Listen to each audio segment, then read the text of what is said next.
Jadhavar group of institute. बल, बुद्धी आणि सद्विचारासाठी शिक्षण हे ब्रीद घेऊन पुण्यनगरीत गरिबांच्या मुलांना अल्प दरात KG to PG व्यवसायाभिमुख शिक्षण देऊन त्यांना 100% प्लेसमेंट असिस्टन्स देत त्यांचा शैक्षणिक, सामाजिक, आर्थिक, औद्योगिक, कला, क्रीडा, राजकीय, सांस्कृतिक, विज्ञान आणि संशोधन अशा सर्व क्षेत्रात सर्वांगीण विकास व्हावा म्हणून कटिबद्ध असलेली पुण्यातील फास्टेस्ट ग्रोईंग शैक्षणिक संस्था म्हणजे जाधवर ग्रुप ऑफ इन्स्टिट्यूट. उच्च विद्या विभूषित प्राचार्य डॉक्टर सुधाकरराव जाधवर आणि ॲडव्होकेट शार्दूलराव सुधाकरराव जाधवर यांच्या कुशल नेतृत्वाखाली संस्था आज प्रगतीपथावर आहे. पूर्व प्राथमिक, प्राथमिक, माध्यमिक, junior college, BA, BCom, MA, MCom, BBA, BBACA, BCA, BCS, DSM, DMLT, DEd, BEd, BSc Plain, BSc Data Science, BSc Fashion Designing, BSc Artificial Intelligence and Machine Learning, BSc Cyber Security and Digital Science, MSc Computer Application, MSc Computer Science, MBA, PGDM, BA LLB, LLB, ANM, GNM and International School असे एकाच छताखाली विविध अभ्यासक्रम या संस्थेच्या विविध कॅम्पसमध्ये शिकवले जातात. यशवंतराव चव्हाण महाराष्ट्र मुक्त विद्यापीठ आणि सावित्रीबाई फुले पुणे विद्यापीठ या दोन्ही विद्यापीठांचे सर्व एक्सटर्नल अभ्यासक्रमही इथे उपलब्ध आहेत. शिवाय बदलत्या काळाचा विचार करून संस्थेत ॲक्टिंग, डान्स, सिंगिंग, फोटोग्राफी आणि स्किल डेव्हलपमेंटचे विविध कोर्सेस शिकवले जातात. तर योगा, मेडिटेशन यासारखे वर्ग कॅम्पसमध्येच घेतले जातात. तसंच 9वी आणि 10वीच्या विद्यार्थ्यांना JEE, नीट, MSCET यासारख्या परीक्षांची तयारी करता यावी म्हणून IIT आणि IIM मधून शिक्षण घेतलेल्या तज्ज्ञ प्राध्यापकांकडून संस्थेत मोफत क्लासेस घेतले जातात. 2014 साली सुरू झालेल्या जाधवर ग्रुप ऑफ इन्स्टिट्यूटमध्ये आज 25,000हून अधिक विद्यार्थी शिक्षण घेतात. तर 1,500हून अधिक शिक्षक आणि शिक्षकेतर कर्मचारी काम करतात. संस्थेचा शैक्षणिक दर्जा टिकावा म्हणून शिक्षक भरती करताना त्यांच्या लेखी आणि तोंडी परीक्षा घेतल्या जातात. प्रसन्न आणि सुंदर कॅम्पस, प्रशस्त आणि अद्ययावत क्लासरूम, वर्गात digital board, KG to PG e-learning, विद्यार्थ्यांच्या उपस्थितीची डिजिटल नोंद, उच्च शिक्षित आणि अनुभवी प्राध्यापक, थिअरीसोबत प्रॅक्टिकल शिक्षणावर भर, विविध क्षेत्रातील तज्ज्ञांचं मार्गदर्शन असं विद्यार्थ्यांच्या सर्वांगीण विकासाला पोषक असं शिक्षण हे या संस्थेचं वेगळेपण. भारतीय संस्कृतीसोबत अमेरिकन तंत्रज्ञानाचा अवलंब करून आंतरराष्ट्रीय दर्जाच्या शिक्षणाची संधी इथे विद्यार्थ्यांना मिळते. सशक्त युवा, सशक्त राजकारण, सशक्त भारत व्हावा या उद्देशाने त्यांनी गेल्या 2016 सालापासून युवा संसद सुरू केली आहे. महाराष्ट्र आणि गोवा या राज्यातनं या संसदेत विद्यार्थी सहभागी होतात. केंद्र शासन, राज्य शासन, लायन्स क्लब इंटरनॅशनल आणि नेहरू युवा केंद्राच्या संयुक्त विद्यमाने ही युवा संसद चालवली जाते. या कार्यक्रमात आजपर्यंत महाराष्ट्र आणि महाराष्ट्राबाहेरील मुख्यमंत्री, मंत्री आणि विविध क्षेत्रातील मान्यवरांनी मार्गदर्शन केलं आहे. विद्यार्थ्यांच्या विकासासाठी विविध कार्यक्रमांचं आयोजन, नियोजन संस्थेच्या वतीने केलं जातं. जसे शौर्य पुरस्कार, डॉक्टर सुधाकरराव जाधवर करंडक, जाधवर सायन्स फेस्टिवल, व्यसनमुक्ती अभियान, दारू सोडा दूध प्या हा 31 डिसेंबरला उपक्रम, राज्यस्तरीय निबंध आणि वक्तृत्व स्पर्धा, जाधवर फेस्टिवल, कीर्तन महोत्सव, जाधवर स्पोर्ट्स फेस्टिवल, आदर्श माता पुरस्कार, भारतरत्न डॉक्टर बाबासाहेब आंबेडकर ऑनलाईन व्याख्यानमाला, आदर्श शिक्षक पुरस्कार इत्यादी उपक्रम राबवले जातात. जाधवर सायन्स फेस्टिवलमध्ये विद्यार्थ्यांना 10 लाख रुपयांपर्यंत संशोधनाला प्रोत्साहन आणि पेटंटसाठी आर्थिक सहाय्य केलं जातं. कमवा आणि शिका योजनेअंतर्गत 100हून अधिक विद्यार्थ्यांना संस्थेत नोकरीची संधी दिली जाते. आर्मी, पोलीस, पत्रकार, फायर ब्रिगेड, ॲम्ब्युलन्स चालक या क्षेत्रात काम करणाऱ्या पालकांच्या मुलांना या शैक्षणिक संस्थेत KG to PG पर्यंत शैक्षणिक शुल्कात 50% सवलत दिली जाते. तर मुलींसाठी 11वी ते PhD पर्यंतच्या शिक्षणासाठी विशेष स्कॉलरशिप दिली जाते. आज कुठल्याही शैक्षणिक संस्थेचा दर्जा हा तेथील विद्यार्थ्यांना मिळणाऱ्या प्लेसमेंट आणि पॅकेजवर गणला जातो। Bajaj Allianz, HDFC bank, Volkswagen, Force Motors, Cognizant, Jio, Vodafone, IBM, L&T Infotech, Finolex cable, Flipkart, Tata capital, Tata AIG, Wipro तसंच Sahyadri hospital, Ruby Hall clinic अशा नामांकित कंपन्या दरवर्षी या संस्थेतील विद्यार्थ्यांना कॅम्पसमध्ये मुलाखती घेऊन नोकरीच्या संधी देतात। 100% विद्यार्थ्यांना इंटर्नशिपसाठी संस्थेमार्फत संधी दिली जाते। लवकरच 1000 एकर क्षेत्रावर विद्यापीठ स्थापनेचा संस्थेचा मानस आहे। Real estate, construction, hotel, films निर्मिती, टॅक्स कन्सल्टन्सी, सेवा अशा विविध उद्योग क्षेत्रातही जाधवर ग्रुप अग्रेसर आहे। पुणे या विद्येच्या माहेरघरात फास्टेस्ट ग्रोईंग असणारी ही शैक्षणिक संस्था लवकरच महाराष्ट्रातील फास्टेस्ट ग्रोईंग शैक्षणिक संस्था बनण्याच्या दिशेने वेगवान वाटचाल करत आहे। त्यांच्या या वाटचालीला हार्दिक शुभेच्छा।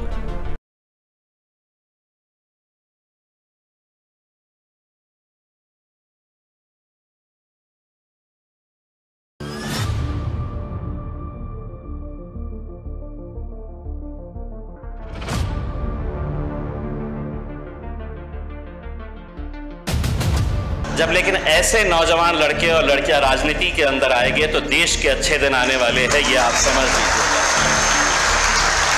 युवा संसद युवा शक्तीला योग्य गती आणि दिशा देऊन समाजकारण आणि राजकारणामध्ये अधिष्ठान निर्माण करण्याकरता आणि सशक्त युवा, सशक्त राजकारण, सशक्त भारत व्हावा या उद्देशाने जाधवर ग्रुप ऑफ इन्स्टिट्यूटने 2016 पासून युवा संसद सुरू केली आहे। तरुण वर्गाला काहीतरी ॲस्पिरेशन्स आहेत, ॲस्पिरेशन्स असणं खूप गरजेचं आहे। जर पुढे काही आपल्याला करायचं असेल तर आपल्यामध्ये इच्छाशक्ती असली पाहिजे। ती इच्छाशक्ती आपल्या सगळ्यांमध्ये बघून खरंच खूप अभिमान वाटतो। देशातील लोकशाही बळकट व्हायची असेल तर सुशिक्षित युवकांनी राजकारणात आलं पाहिजे हा विचार घेऊन युवा संसदेच्या माध्यमातून 1000हून जास्त युवक राजकारणाच्या मुख्य प्रवाहात आणण्यासाठी जाधवर ग्रुप ऑफ इन्स्टिट्यूटने उचललेलं हे पाऊल समाजाला वेगळी दिशा देणार आहे। आताच्या राजकारणामध्ये जर का तुम्हाला टिकून राहायचं असेल तर तुमची फेस व्हॅल्यू ही आता आपण स्वतः त्या ठिकाणी क्रिएट करायला शिकलं पाहिजे। जोपर्यंत तुमची फेस व्हॅल्यू तुम्ही समाजापुढे घेऊन ठेवू शकत नाही तोपर्यंत समाज किंवा नागरिक तुमच्यापर्यंत आकृष्ट होऊ शकत नाही, अशी सध्याच्या राजकारणाची परिस्थिती आहे। हिंदुस्थानी ही एकच जात असणं हे अत्यंत गरजेचं आहे। समाजासाठी चांगलं नेतृत्व निर्माण करणं हा महत्त्वाचा उद्देश डोळ्यासमोर ठेवून प्रभावी नेतृत्व करणारे चेहरे युवकांच्या समोर आणून त्यांना प्रेरणा देण्याचं काम या माध्यमातून सुरू आहे। राजकारणाच्या गटारगंगेमध्ये आपल्याला हात घालावा लागेल का घालावा लागेल, पण आज सज्जन माणसं ही निबळत झालेली आहेत आणि त्यामुळं राजकारणामध्ये बांडगुळ नावाच्या किड्यांचा सुळसुळाट सुटलेला आहे। जोपर्यंत सज्जन माणसं निबळतपणा सोडणार नाहीत तोपर्यंत राजकारणाची गटारगंगा स्वच्छ होणार नाही। तुमच्या पाठीशी किती जण आहेत हे मोजण्यापेक्षा तुम्ही किती जणांच्या पाठीशी उभे आहात हे युवकांना कळावं हा विचार युवकांच्या मनात प्रभावीपणे रुजवण्याचं काम या संसदेत विचारांचं मंथन करून केलं जातं। तुम्हाला तुमचं चॅलेंज आणि रस्ता तयार करायचा असेल तर स्वतःच्या दिमागाने चालण्याचा प्रयत्न करा। सारं पैशावरच होतं काय असं नाही, काही गरज नाही पैशाची, फक्त डेडिकेशन, डेवोशन आणि डिटर्मिनेशन पाहिजे। त्याग करायची, कष्ट करण्याची कुवत पाहिजे आणि मलाच पाहिजे म्हणायची गरज नाही। मलाच पाहिजे, मला चेअर पाहिजे बिलकुल नाही, जनतेनं म्हणलं पाहिजे की तुम्ही बसावं। महाराष्ट्र आणि गोवा राज्यातून या संसदेत युवक सहभागी होतात। Savitribai Phule Pune Vidyapeeth, lions club international, rotary club आणि नेहरू युवा केंद्राच्या संयुक्त विद्यमाने ही युवा संसद चालवली जाते। या संसदेत आजपर्यंत महाराष्ट्र आणि विविध राज्यातील मुख्यमंत्री, मंत्री आणि विविध क्षेत्रातील अनेक मान्यवरांनी या युवा संसदेमध्ये विविध विषयांवर मार्गदर्शन केलेलं आहे। आमच्याकडे अडचण काय झाली आहे, मी शिकायचं का तर नोकरी करण्यासाठी। जोपर्यंत आम्ही शिक्षण नोकरीसाठी घेऊ तोपर्यंत आम्ही कुणाचे तरी नोकरच बनू. जोपर्यंत आम्ही स्वतःला घडण्यासाठी आणि राष्ट्र घडवण्यासाठी शिक्षण घेत नाही तोपर्यंत आम्ही मालक बनत नाही. ही पहिली गोष्ट आम्ही लक्षात घ्यायला. तसंच समाजात निस्वार्थीपणे समर्पण भावनेतून उल्लेखनीय कार्य करणारे सरपंच, पंचायत समिती सदस्य, जिल्हा परिषद सदस्य, आमदार, खासदार, मंत्री, मुख्यमंत्री, पत्रकार आणि प्रशासकीय अधिकारी यांना विविध पुरस्कारांनी सन्मानित केले जातं. मध्यमवर्ग काय म्हणतं, नको बाबा राजकारण, आम्हाला राजकारण नको, याचं राजकारण घाण आहे. अरे घाण आहे तर साफ करायला उतरा गटारा, तर साफ होईल, लक्षात घ्या. त्यामुळे माझी तरुण मुलांना ही विनंती आहे, आई वडिलांनी जरी सांगितलं राजकारण खराब आहे तर ते अजिबात ऐकू नका. आपण चांगले असू, आपण ठरवलं भ्रष्टाचार करायचा नाही, आपण ठरवलं सचोटीने वागायचं, आपण ठरवलं सामान्य माणसाची बांधिलकी ठेवायची, तर आपलं राजकारण चांगलं होऊ शकतं. युवा संसदेत शैक्षणिक, सामाजिक, आर्थिक, औद्योगिक, कला, क्रीडा, राजकीय, विज्ञान, सांस्कृतिक आणि संशोधन क्षेत्रातील तज्ज्ञांचं बहुमूल्य मार्गदर्शन युवकांना दिलं जातं.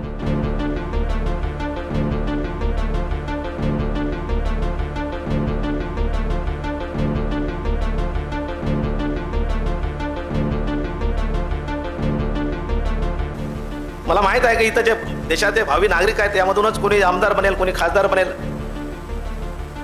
कोणी जिल्हा परिषद सदस्य बनेल. मग असं सांगितलं शार्दूल आपले पाटीलने की एक मुलगी याच्यातले एक जिल्हा परिषद सदस्य झाले. विविध सामाजिक आणि राजकीय क्षेत्रातील विषयांवर विस्तृतपणे चर्चा करून संबंधित अहवाल विविध राज्यातील राज्यपाल, मुख्यमंत्री आणि संबंधित विभागाचे मंत्री यांना पाठवण्यात येतो. कि मंजिल मिले ना मिले ये मुकद्दर की बात है, हम कोशिश भी ना करें ये गलत बात है. उच्च विद्या विभूषित संस्थापक अध्यक्ष प्राचार्य डॉक्टर सुधाकरराव जाधवर आणि उपाध्यक्ष ॲडव्होकेट शार्दूलराव सुधाकरराव जाधवर यांच्या कुशल नेतृत्वाखाली या संस्थेने राबवलेला युवा संसद हा अभिनव उपक्रम जगात सर्वात मोठा असलेल्या आपल्या देशातील लोकशाही बळकटीकरणाला नक्कीच हातभार लावेल असा विश्वास वाटतो. 40 वर्ष माणसांमध्ये काम केल्यामुळे डोळे माझे खूप शार्प आहेत, कानही माझे खूप शार्प आहेत, ते पटकन विश्लेषण करतात. त्याच वेळेला मला जाणवलं की खूप गट्स असणारा पोरगा आहे, खूप गट्स असणारा पोरगा आहे. आणि आज इथे शांतपणे सगळं त्याचं पाहता पाहता असं लक्षात आलं की हा खूप मोठा माणूस होऊ शकतो. असा या युवा संसदेचा एका अर्थाने संयोजक आणि ह्या ट्रस्टचा उपाध्यक्ष शार्दूल जाधवर ग्रुप ऑफ इन्स्टिट्यूटच्या या प्रयत्नांना असंच यश लाभत राहो ही सदिच्छा.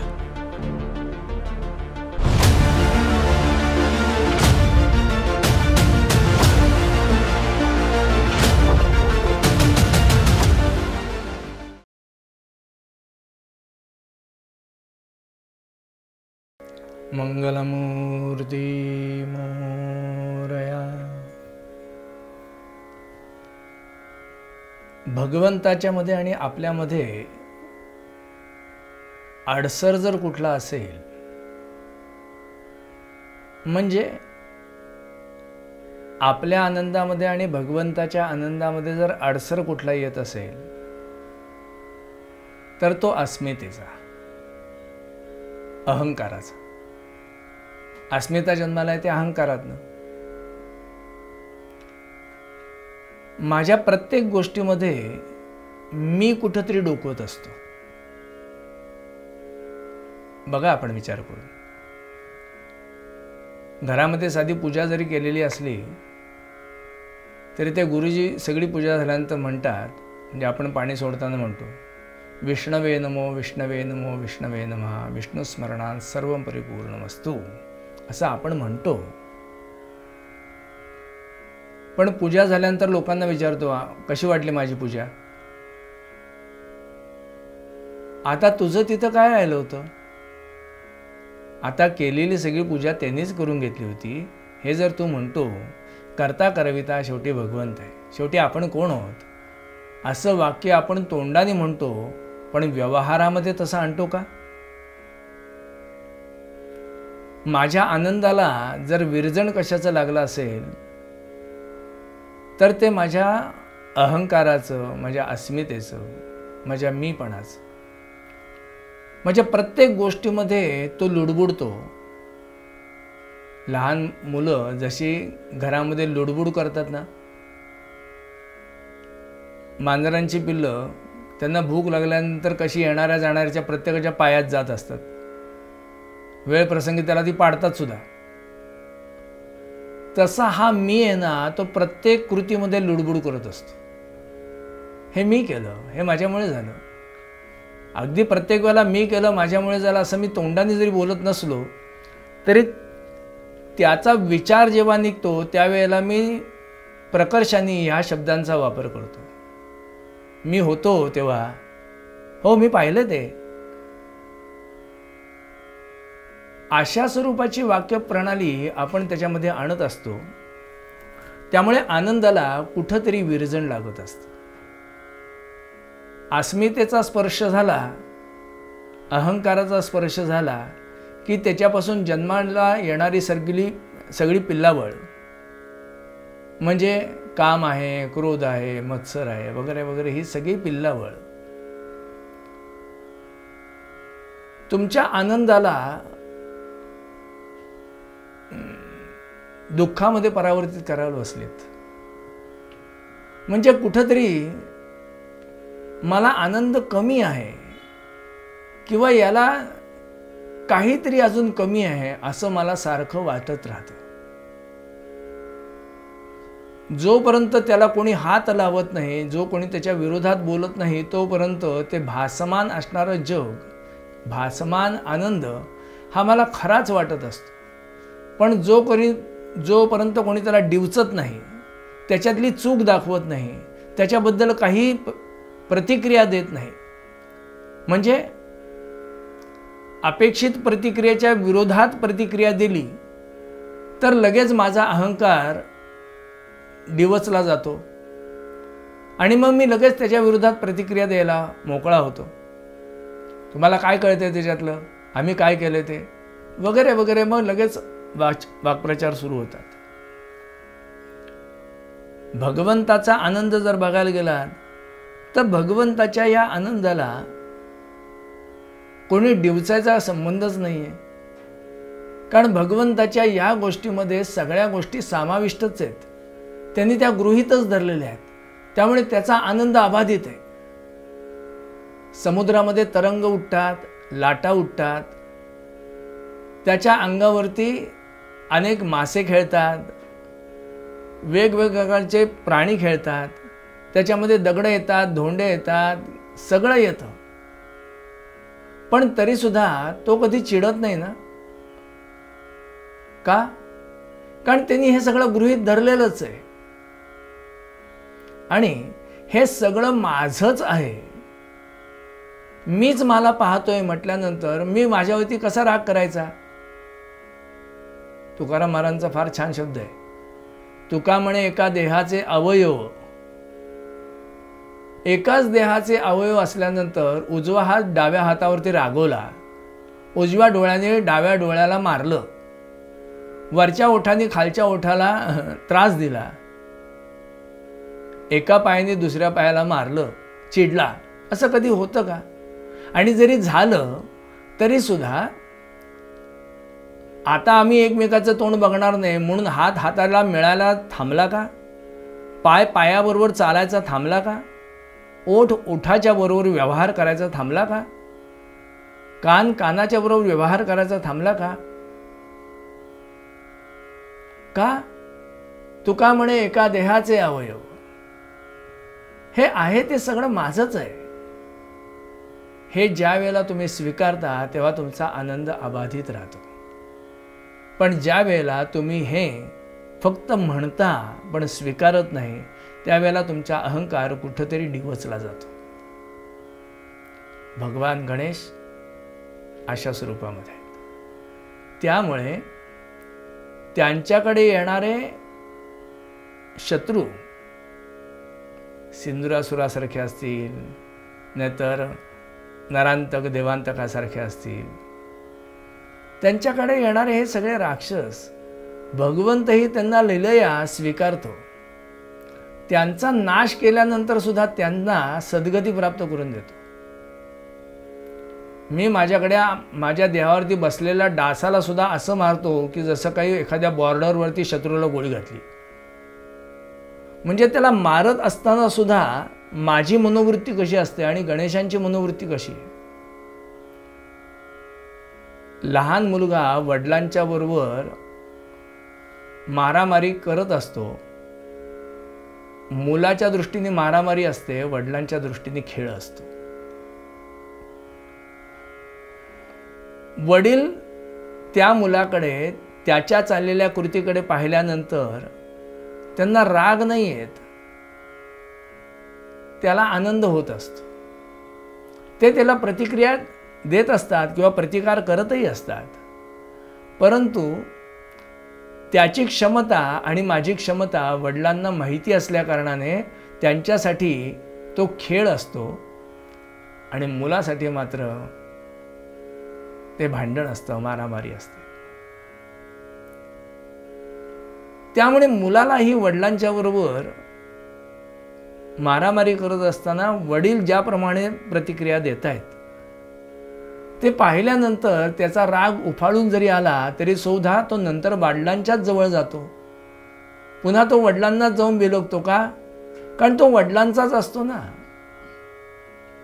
अगदी गणेश याच अवस्थेमध्ये तुमच्या आमच्याकडे पाहतात. आपण त्याची लेकरच आहोत ना. म्हटल्यानंतर आपण जरी त्याच्यावरती रागवलो, गणेश आपल्यावरती रागूच शकत नाहीत. का? कारण आपण त्यांचेच होत ना. पण आपण तसं मानत नाही ना.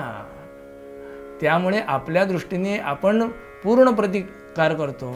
म्हणजे प्राप्त असणाऱ्या आनंदाला आपणच विरजण लावतो, आपणच. आणि या सगळ्याचं मूळ कारण आहे ते म्हणजे आपला अहंकार. आता त्या अहंकाराला तुम्ही सात्विक अहंकार म्हणा, राजस अहंकार म्हणा, नाही तर तामस अहंकार म्हणा. त्या अहंकाराला तुम्ही कुठलंही नाव द्या, पण शेवटी अहंकार तो अहंकारच.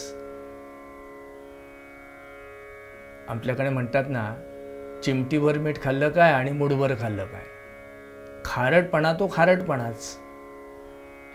म्हणजे तो परिणाम जो करायचा तो करणारच आहे. मग आपला आनंद गणेशांचा सारखा अबाधित राहावा असं जर वाटत असेल तर अहंकार सोडता आला पाहिजे ना.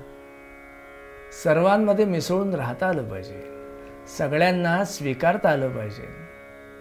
ठीक आहे, चुकतात म्हणून आपण त्याच्याबद्दल तशाच पद्धतीने वर्तन करावं. मी आनंदाबद्दल बोलतोय, परमार्थाबद्दल बोलतोय, प्रपंचाबद्दल नाही. प्रपंचामध्ये व्यवहार करत असताना तसा दाखवावाच लागतो, दाखवावाच लागतो, ठेवावा लागत नाही. दुर्दैवाने आपण तो व्यवहार ठेवतो, दाखवत नाही. दाखवण्याची जी गोष्ट असते ती कंठाच्या वरती असते, ठेवायची गोष्ट ही नाभीपाशी असते, हृदयात ठेवतो. आपल्याला कोणी बोललेलं, आपल्याशी कोणी वागलेलं आपण विसरत नाही, आपल्याजवळ ठेवून देतो. आणि त्या सगळ्याचा परिणाम आपल्या नंतरच्या वर्तनामध्ये आपल्याला दिसून येतो. महाराज नेहमी म्हणतात, आपल्याला राग आला, आलेला राग ज्याच्यावरती आलाय ती व्यक्ती निघून गेल्यानंतर सुद्धा राहतो ना. वास्तविक पाहता ज्याच्यावरती राग आला तो निघून गेलाय म्हटल्यानंतर त्याच्याबरोबर राग निघून जायला पाहिजे होता, पण जात नाही, आपला राग राहतो. मग महाराज म्हटले, तो जिथून आला तिथंच तो जातो. कुठून आला? माझ्यातनं आला. म्हटल्यानंतर गेला कुठं? माझ्यातच गेला. आता हाच विचार जर तुम्ही सुखाला लावलात, आनंदाला लावलात, समाधानाला लावलात, तृप्तीला लावलात, तर आलं कुठून? माझ्यातनं झालं. जाऊन मिळालं कुठं? पुन्हा माझ्यातच जाऊन मिळालं. मग आता माझ्यातनं काय बाहेर काढायचं हे आपण ठरवायचं ना. आपण कशाला पोसायचं? अहंकाराला, दुःखाला. आपण कशाला कुरवाळतो? दुःखाला. आपण कशामध्ये राहतो? वेदनेमध्ये राहतो. आपण कशामध्ये राहतो? आपल्या अहंकारात राहतो. आणि हे सगळं शेवटी जाऊन कोणाला मिळतं? त्रास कोणाला देतं? आपल्यालाच देतं ना. मग त्याच्यामध्ये राहायचं का ज्याच्यामुळे आपल्याला आनंद मिळतो अशा गोष्टीमध्ये राहायचं? पण त्या गोष्टी स्वीकारण्यासाठी आपलं मन आपल्याला मोठं करता आलं पाहिजे. गणेश आपलं मन मोठं करतात म्हणून ते सगळ्यांना स्वीकारू शकतात. मला माझं मन जितकं मोठं करता येईल तितकं मला हे स्वीकारता येईल. आणि स्वीकारल्यानंतर मग अहंकार राहीलच कुठं? का? इथं सगळेजण प्रयत्न करत आहेत आनंद मिळवण्यासाठी. हे जर नक्की असेल तर प्रत्येकाला आनंद मिळवण्याचा अधिकार आहेच ना. आणि त्या त्या आनंदामध्ये तो निमग्न झाला की मी पण त्याच्यामध्ये आनंदी झालोच ना. हा साधा विचार जर आपण विचारात घेतला तर महाराज म्हणतात गणेशांच्या सारखे तुम्ही आनंदी का नाही होणार? की मौना ते आनंदी तुम्ही आहात. आपण पहिल्या दिवसापासून हा विषय पाहतोय की आपण आनंदी आहोत, पण आपल्या आनंदाला आपणच विरजण लावलाय. आपल्या आनंदाला आपणच दुःखाच्या खाईमध्ये लोटलंय.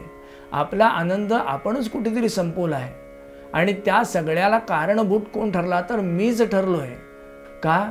कारण त्या आनंदाला जे वेष्टन मी घातलंय ना, म्हणजे त्या आनंदाला जे कोटिंग मी लावलंय, तर म्हटलं ते दुःखाचं आहे, वेदनेचं आहे, काळजीचं आहे, उद्विग्नतेचं आहे, अहंकाराचं आहे. या सगळ्या कोटिंगमध्ये मी माझा आनंद कुठंतरी आतमध्ये ठेवला आहे. साहजिक आहे, कोटिंग फाडल्याशिवाय आतली वस्तू जशी मिळत नाही तसं आपला हा विचार तो जोपर्यंत आपण फाडत नाही तोपर्यंत आतला आनंद आपल्याला दिसणार नाही. म्हणजे आत राहिलेले गणेश आपल्याला समजणार नाही. म्हटलं मग हे फाडायचे कोणी? दुसऱ्यांनी? शेजारपाजाऱ्यांनी? आईवडिलांनी? मित्रमैत्रिणींनी? कोणी फाडायचे? मीच फाडायचे. आणि ते मलाच नको आहेत. का? कारण याच्यापासून मी खऱ्या आनंदापासून वंचित राहतोय असं मला पटलं पाहिजे. मला ते मान्य करता आलं पाहिजे. दुर्दैवाने मला हे कळतंय, पण स्वीकारण्याची माझी मानसिकता नाही. स्वीकारण्याची मानसिकता नाही. मला हे कळतंय, हे चुकीचं आहे, हे नसलं पाहिजे. याच्यामुळे मी दुःखी होतोय हे मला कळतंय, पण कळत असून ते वळत नाही ना. म्हणून महाराज म्हणतात की खरा आनंद मिळवायचा असेल, म्हणजे आपण आनंदी आहोत हे जर समजून घ्यायचं असेल, तर या अहंकाराला, या द्वेषाला, या मत्सराला, या काळजीला, या उद्विग्नतेला आपल्याला आपणच बाजूला केलं पाहिजे. आणि सर्वेपि सुखिनः सन्तु सर्वे सन्तु निरामयाः सर्वे भद्राणि पश्यन्तु मा कश्चित् दुःखभाग् भवेत्. ही मानसिकता मला स्वीकारता आली पाहिजे. हे सगळं मी स्वीकारू शकलो पाहिजे. ज्या दिवशी मला हे कळेल त्या दिवशी मला गणेशांचं हे दर्शन होईल. तू सुख करता, तू दुःख हरता, विघ्न विनाशक मोरया, हे त्या दिवशी माझ्या लक्षात येईल. म्हणजे गणेश त्यांच्या व्यवहारामध्ये, त्यांच्या जीवनामध्ये आपण चरित्र काढून बघा गणेशांचं.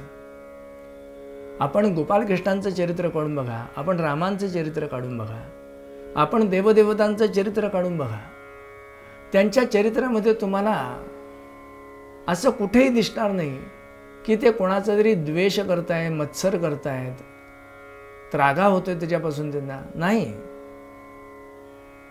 ते या गोष्टींना लीलया स्वीकारतात. का? कारण त्यांना त्या गोष्टी माहिती आहेत. रावणाला मारल्यानंतर सुद्धा बिभीषण उद्विग्न होतो. राम त्याला सांगतात, बिभीषणा, रावणाच्या देहाबरोबर त्याचा रागही मेला, आता शिल्लक राहिलंय ते पार्थिव. आणि त्याच्यातला राग त्याच्याबरोबर गेल्यामुळे आता नुसतं पार्थिव राहिले की ज्याच्यामध्ये आता काही शिल्लक नाही. म्हणून ते नमस्कार करण्याच्या योग्यतेच आहे.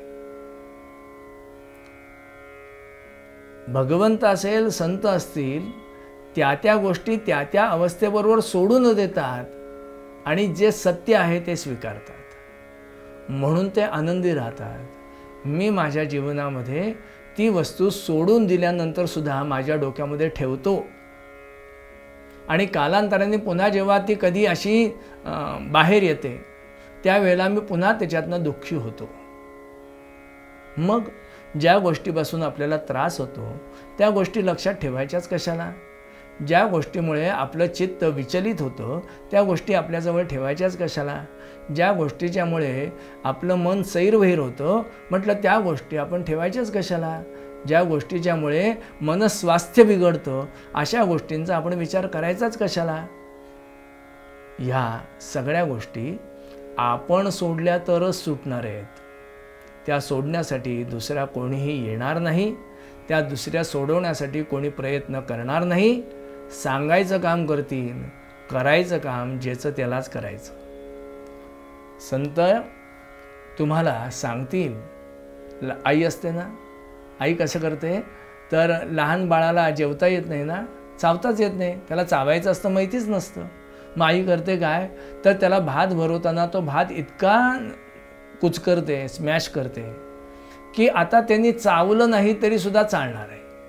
ती इतका भात स्मॅश करते, कुचकरते आणि हे करून मऊ झालेलं ते अगदी शीतनशीत, अगदी रवाळ होतं असं त्याच्या मुखामध्ये भरवते. पण लक्षात ठेवा, गिळायचं काम मुलालाच करायचं आहे. ते मला नाही करता येत. मी तुमच्या मुखामध्ये घास घालण्यापर्यंत काम करू शकतो, गिळायचं काम मात्र तुम्हालाच करायचं आहे. अगदी तद्वत तुमच्या आजूबाजूचे सर्व वातावरण तुम्हाला तुमच्या खरा आनंद कसा मिळेल हे सांगण्याचं काम करू शकतील, पण मिळवायचं काम मात्र ज्याचं त्यालाच करायचं, ज्याला त्यालाच करायचं. आणि तो करण्यासाठी आपणच प्रयत्नशील झालं पाहिजे, आपणच त्याच्यासाठी आग्रह धरला पाहिजे, आपणच त्या दृष्टीने प्रयत्न केला पाहिजे. नाही मला हे नको आहे, हे माझ्या आनंदाच्या आडवं येत आहे, हे मला नको असं मीच म्हणायला पाहिजे. दुसऱ्याचा केलेला मत्सर, दुसऱ्याचा केलेला क्रोध, दुसऱ्यावरती केलेला लोभ, हे सगळे विकार मला माझ्या असणाऱ्या निर्विकार आनंदापासून दूर नेतात. म्हणून या विकारांच्या नादी न लागता निर्विकार असणाऱ्या भगवंताकडे पाहावं आणि काय कारणामुळे गणेश आनंदी आहेत तो विचार आपल्या हृदयाशी धरून आपण त्याच्याशी एकरूप राहणं, म्हणजेच आपला अहंकार सोडल्याशिवाय हे होत नाही. आपलं स्वतःचं मी पण सोडल्याशिवाय हे होत नाही. आणि ज्या दिवशी ते घडतं त्याच वेळेला आपण गणेशांचा खरा आनंद घेऊ शकतो. हा आनंद आपल्या आयुष्यामध्ये गणेश फक्त आणू शकतात. गणेश लौकिक अर्थाने ते गणेश आहेत, पण ज्ञानराज मौलींनी ज्या पद्धतीने शब्द केला की आकार चरण युगल उकार उदर विशाल मकार महामंडल मस्तकाकारे, हे तिन्ही एक वटले जेत शब्द ब्रह्म उमटले, ते मी या श्री गुरु कृपा नमिले. पुढचा शब्द फार महत्त्वाचा, आदिबीज. सृष्टीचं जे आदिबीज आहे त्या आदिबीजाला मी पाहिलं. म्हणून काल आपण पाहिलं ते तत्व. आदिबीज हे तत्व आहे, गणेश हे तत्व आहे. तुम्हाला मला समजण्यासाठी ते ज्या पद्धतीने आकाराला आपण आणलं, पण त्या आकाराला आणलेल्या प्रकाशात ज्यांनी आणलं ना ते आदिबीज आहे. आणि आदिबीज हे आनंद स्वरूप आहे. वस्तू प्रकाशात आल्यानंतर वस्तू आधी होती, पण त्याच्यावरती जेव्हा प्रकाश पडला तेव्हा ती दिसली. प्रकाश हा कायम आहे, वस्तूही कायम आहे, पण वस्तूला अस्तित्व प्रकाशाच्यामुळे, प्रकाशाला अस्तित्व वस्तूमुळे नाही आहे, पण वस्तूला अस्तित्व हे प्रकाशाच्यामुळे. त्यामुळे आदिबीज असणारं तत्व गणपतये नमः आम्ही जे म्हणतो, वास्तविक आता गंग हे गणेशांचं जे दर्शन आहे, एकाक्षरी ब्रह्म म्हणून त्याला आमच्याकडे पाहतात. अगदी साधी गोष्ट आहे. ग म्हणजे अहंकार. आपण म्हणतो ना यांना ग ची बाधा झाली आहे. ग म्हणजे अहंकार, आणि ग वरती अनुस्वार दिला की आनंद. अनुस्वाराला आमच्याकडे पूज्य असंही म्हणतात. अनुस्वर हा पूज्य रूप असतो. म्हणजे ग म्हणजे अहंकार ज्या वेळेला नाहीसा होतो त्यावेळेला तो पूज्य होतो. म्हणजे ज्या वेळेला तो निरहंकारी होतो त्यावेळेला तो आनंद स्वरूप असतो, जेव्हा तो पूज्य होतो. आणि ज्या वेळेला त्याच्यावरचा अनुस्वार जातो त्यावेळेला ग हा अहंकारामध्ये परावर्तित होतो. आपण आपल्या आयुष्यामध्ये ग जपायचा का गंग जपायचा आपण ठरवायचं. आपल्याबरोबर 4 लोक असावीत का 4 लोकांबरोबर आपण असावं आपण ठरवायचं. 4 लोकांबरोबर आपण असणं आणि आपल्याबरोबर 4 लोक असणं हे तेव्हाच घडतं ज्या वेळेला आपण आपलंपण सोडून समोरच्याला जवळ करतो. तेव्हा आपल्याबरोबर 4 लोक असतात आणि 4 लोकांबरोबर आपण तेव्हाच असतो ज्या वेळेला आपण त्यांना स्वीकारलेलं असतं नव्हे, त्यांनी आपल्याला स्वीकारलेलं असतं. त्यावेळेला त्यांच्याबरोबर आपण असतो. आपण त्यांना स्वीकारलेलं असतं तेव्हा ते आपल्याबरोबर असतात. आता आपण ठरवायचं याच्यातलं काय स्वीकारायचं, काय स्वीकारायचं. भगवान गणेशांचं हे दर्शन जे आपल्याकडे आज आलंय, आपल्या घरामध्ये ते आनंदी आनंद करतच आहे. आपल्या आजूबाजूचं वातावरणही आनंदामध्ये परावर्तित करत आहे. तो आनंद कायम टिकून राहावा, तो कायम आनंद असाच राहावा असं जर आपल्याला वाटत असेल तर आपणही आपल्या आयुष्यामध्ये या आनंदाचीच पूजा केली पाहिजे, की जेणेकरून आपल्यामुळे कोणाला त्रास नाही व्हायला पाहिजे, दुःख नाही व्हायला पाहिजे, वेदना नाही व्हायला पाहिजे. प्रपंचामध्ये व्यवहार करताना या सगळ्या गोष्टी होणारच आहेत. पण ह्या सगळ्या गोष्टी जरी झाल्या तरीसुद्धा त्या कवटाळून न बसता त्या तिथल्या तिथं सोडून देता आल्या पाहिजेत आणि पुढच्या व्यक्तीला पुन्हा स्वीकारता आलं पाहिजे. दुर्दैवाने निर्माण झालेल्या गोष्टी आपण आपल्याजवळ ठेवतो आणि का ठेवतो तर ते आपल्या अस्मितेमुळे, आपल्या अहंकारामुळे आपण त्या ठेवतो आणि जणू काही आपण वागलो ते बरोबरच आहे असं म्हणून त्याला कुरवाळत बसतो. भगवान गणेश असं करत नाहीत. आपण कुठल्याही देवतांचं चरित्र काढून बघा, त्यांच्या चरित्रामध्ये आपल्याला असं दिसत नाही. म्हणून गणेश श्रीराम असतील, श्रीकृष्ण असतील, अन्य देवता असतील, यांच्या मागे यांना प्रकाशात आणणारं जे तत्व आहे ते आदिबीज आहे. आणि त्या आदिबीज हे आनंद स्वरूप असल्यामुळे त्यांच्या प्रकाशामध्ये आलेल्या ह्या सगळ्या वस्तू आपल्याला आनंदच देत्या होतात, त्या आनंदच देतात आणि त्यांची आठवण काढल्यानंतर सुद्धा आनंदातच दिसतात. आपलंही रूप लोकांना असंच दिसावं, आपल्याही रूपाचं लोकांना असंच दर्शन घडावं, आपल्याकडे पाहिल्यानंतर दूर गेलेल्या माणसांना जवळ यावंसं वाटावं, आपल्याला पाहिल्यानंतर चराचरातल्या प्राणीमात्राला आपण हवंसं वाटलं पाहिजे, म्हणजे आपल्याकडे पाहिल्यानंतर त्यांना निर्भय वाटलं पाहिजे असं वर्तन आपल्यामध्ये घडावं. आणि याचं प्रतीक म्हणून जर आपल्यासमोर आपण कोणाकडे पाहत असू तर ते भगवान गणेश आहेत. का?